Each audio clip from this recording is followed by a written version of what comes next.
Question 1. Work out 5,842, add 351. So 2 add 1 is 3, 4 add 5 is 9, 8 add 3 is 11, so we've got 1 extra 1, 5 add 1 is 6, so the final answer is 6,193. Question 2. Work out 2,189, take away 1,056.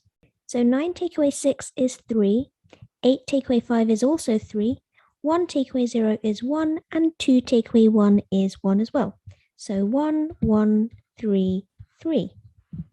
Question 3, work out 221 times 8. Well, 1 times 8 is 8. 2 times 8 is 16, so we've got 6 extra 1. 2 times 8 is 16, add that 1 is 17.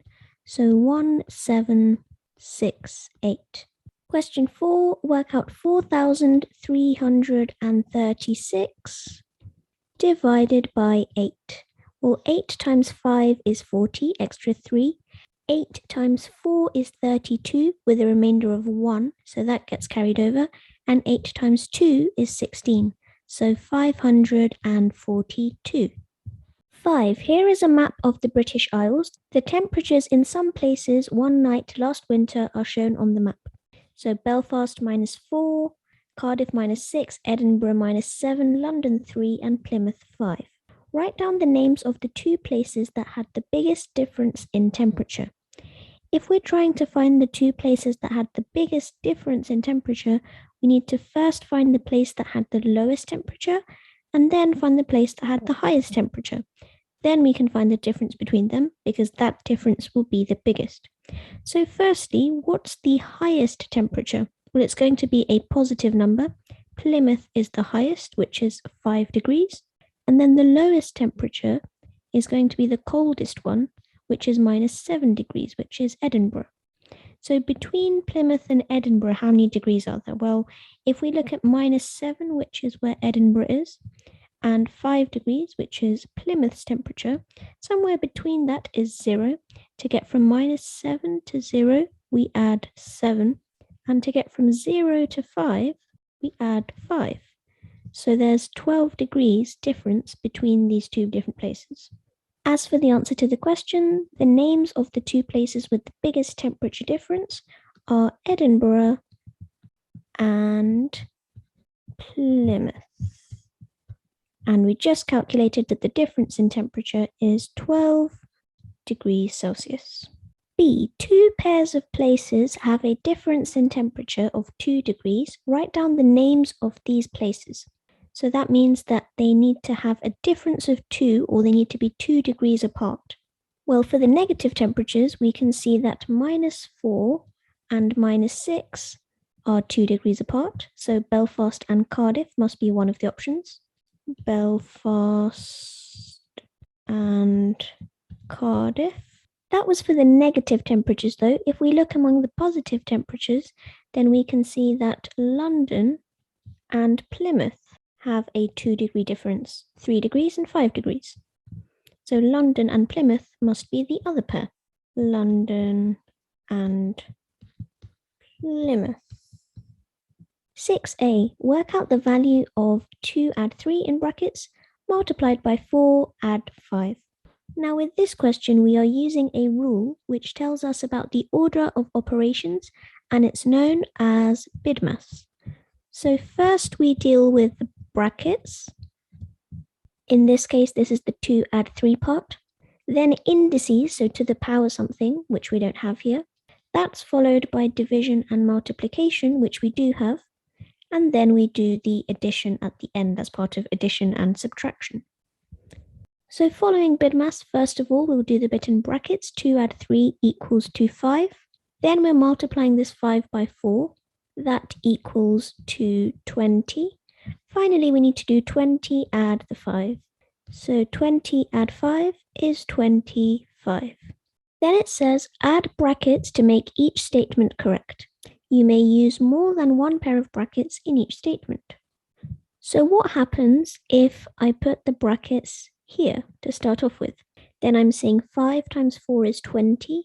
Add 5 is 25, which is what we just had. That's not giving us 29. So let's try another combination. What if now I put the brackets here? Then I'm saying 3 times 4 is 12. Add the 2 is 14.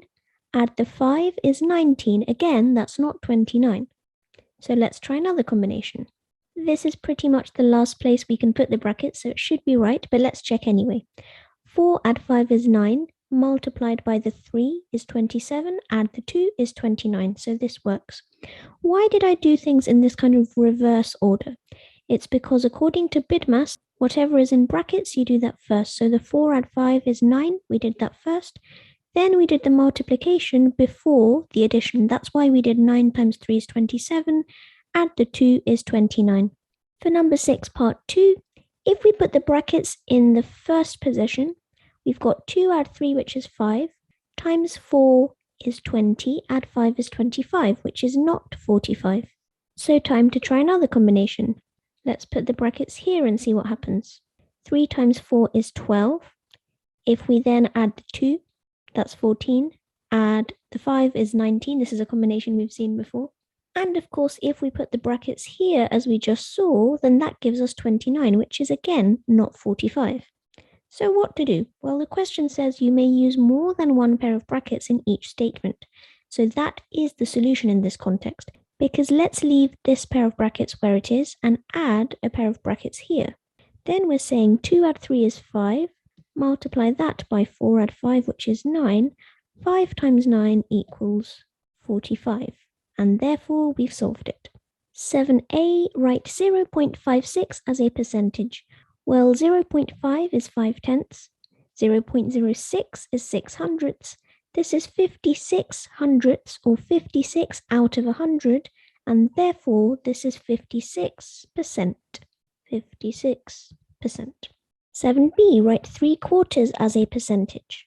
This is something that hopefully we should be familiar with, but 3 out of 4, if we turn this denominator into something out of 100, we have multiplied the denominator by 25, so we need to multiply the numerator by 25 as well to get 75 hundredths, in other words, 75%.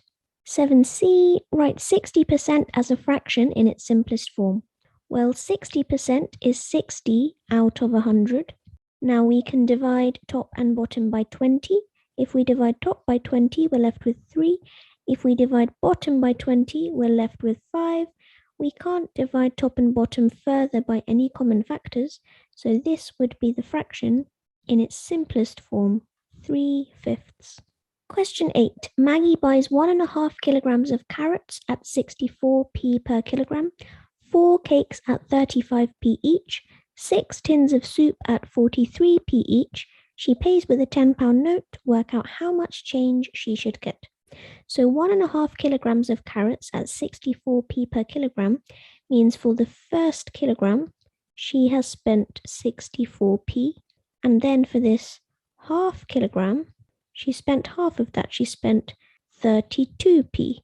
If we then add these together, then we get 96p that she has spent in total on the carrots. Next, we've got 4 cakes at 35p each. So we need to do 35 times 4. So we can double it, then double it again. 35 times 2 is 70. Times 2 again is 140. So she spent £1.40 on cakes. £1.40. Her third expense is the 6 tins of soup at 43p each. So we need to do 43 multiplied by 6. 6 times 3 is 18, so 8 extra 1. 4 times 6 is 24, add the 1 is 25.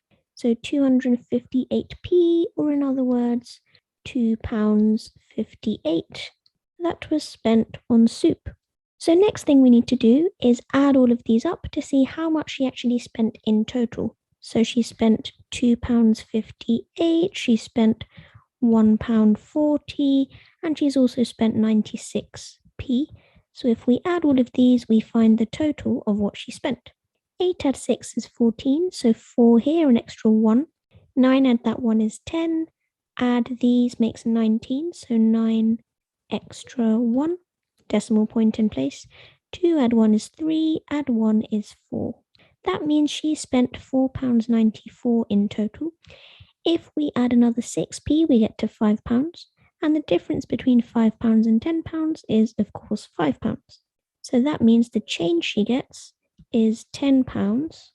Take away £4.94, which is £5.06.